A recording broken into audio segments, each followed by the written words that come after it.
Et donc, on a dit que les afférences sont assurées par les fibres grimpantes et les fibres moussues qui sont euh, euh, excitatrices. Et donc, pour les fibres grimpantes, arrivent directement au niveau des cellules de Purkinje et par contre, les fibres moussues stimulent ce qu'on appelle les fibres parallèles des cellules de grain et les cellules de grain ou bien les fibres parallèles stimulent les cellules de Purkinje. Et donc, la cellule de Purkinje, elle est inhibitrice sur les noyaux probants en utilisant le GABA comme neuromédiateur. Et donc, vous voyez ici, on a également parlé que les fibres grimpantes et moussues, on voit des collatéraux vers les noyaux profonds. Et donc, vous voyez, les noyaux profonds agissent sur les voies motrices descendantes.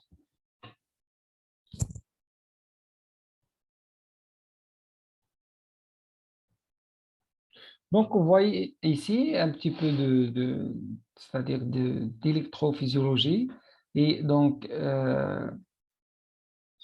vous voyez ici, on a deux types de potentiels d'action. On trouve des potentiels d'action simples ou bien les spikes simples qui sont brefs, qu'on trouve à la plupart, qui est commun à la plupart des neurones. Et on trouve également ces enregistrements, à noter que ces enregistrements sont enregistrés ou bien réalisés à proximité des cellules de Purkinje. D'accord? Donc, soit on trouve des spikes simples ou bien on trouve des potentiels d'action complexes ou bien des spikes complexes qui durent longtemps, 5 millisecondes, euh,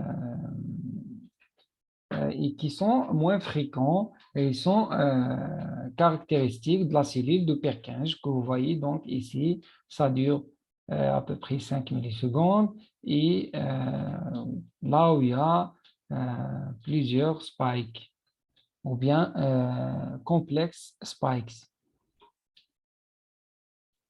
Donc, on parle également de l'ataxie qui représente un désordre cérébelleux connu surtout en clinique. Donc, ça entraîne une perte de la coordination comprenant un retard à l'initiation du mouvement, une exécution maladroite d'une séquence de mouvements et l'incapacité à exécuter des mouvements alternatifs rapides. C'est ce qu'on appelle adiadocokinésie. Donc, si, euh,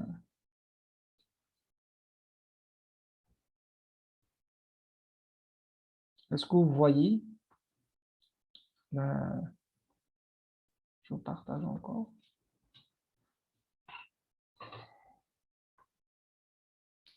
Donc, on a dit que euh, donc, les désordres cellulaires entraînent une perte de la coordination comprenant donc un retard à l'initiation du mouvement, une exécution maladroite d'une séquence de mouvements et l'incapacité à exécuter des mouvements alternatifs rapides. C'est ce qu'on appelle la diadocokinésie. Donc, également, un tremblement intentionnel se produit aux tentatives d'exécution des mouvements volontaires. Donc, quand il essaye de faire un mouvement, on trouve un tremblement intentionnel. Et également, on trouve le phénomène de rebond, qui est l'incapacité à arrêter un mouvement. Quand il essaie d'arrêter un mouvement, vous trouvez qu'il a une incapacité et une difficulté à arrêter le mouvement.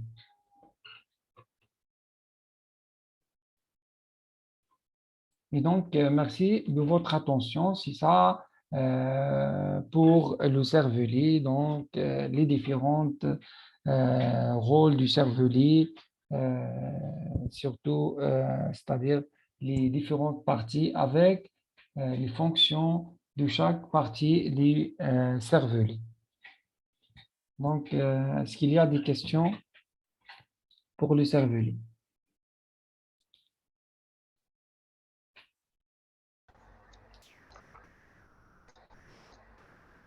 Oui. Est-ce que chaque hémisphère contrôle l'hémicorps contre, c'est-à-dire l'hémisphère droit contrôle l'hémicorps gauche, Est-ce que chaque hémisphère, contrôle l'hémicorps contre, qui qu'on dit le contre latéral, pour l'hémisphère contralatéral, vous parlez de quel? Du spinocérébelleux ou bien du du spin, ouais. spinocérébelleux? Je reviens. Pour le spinocérébelleux, tu parles des différents. Oui. Pourquoi contralatéral? Oui, contralatéral. Si vous voyez ici, la partie intermédiaire, donc, va vers l'autre côté. Et on a dit dans notre cours, la motricité, que les fibres qui descendent croisent la ligne médiane et passent vers l'autre côté. Donc, ça revient au même côté que le cervelet pour les hémisphères. C'est pour ça qu'on a dit que les lésions ici sont ipsilatéraux.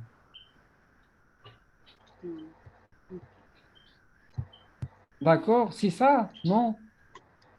Ouais. Par contre, le vermis, c'est bilatéral. Vous voyez ici, c'est bilatéral, que ce soit pour les noyaux des ponts ou bien pour les noyaux vestibulaires. Pour plutôt la formation réticulée, plutôt. La formation réticulée ou bien le noyau vestibulaire. Donc, le croisement, surtout qu'on a parlé des hémisphères, de la région intermédiaire des hémisphères. Ça croise, mais comme on a pour les fibres motrices, ça croise également, donc ça revient au même côté.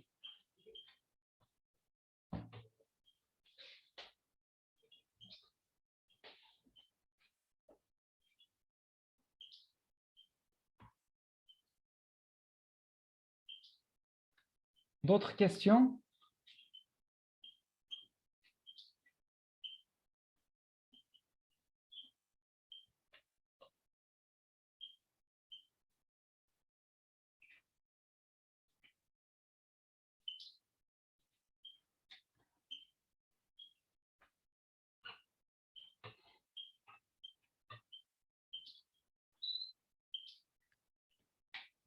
Est-ce qu'il y a d'autres questions?